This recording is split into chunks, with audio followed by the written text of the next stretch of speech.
य एनं वेत्ति हन्तारम् यश्चैनं मन्यते हतम् उभौ तौ न विजानीतो नायं हन्ति न हन्यते।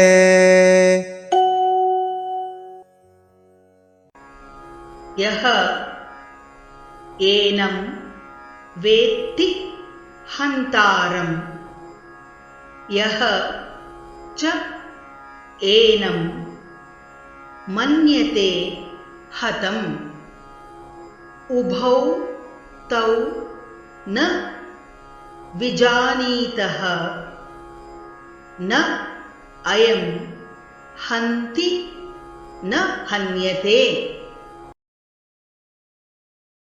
य एनं वेत्ति हन्तारम्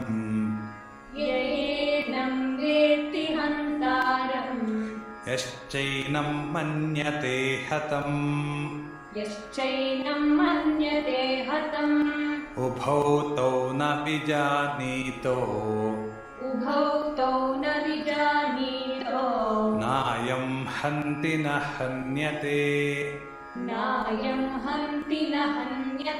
हन्यते। य एनं वेत्ति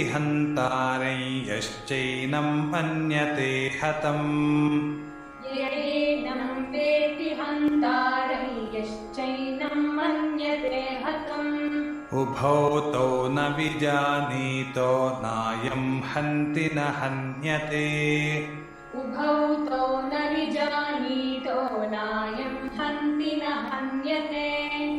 य एनं वेत्ति हन्तारं यश्चैनं मन्यते हतम् उभौ तौ न विजानीतो नायं हन्ति न हन्यते।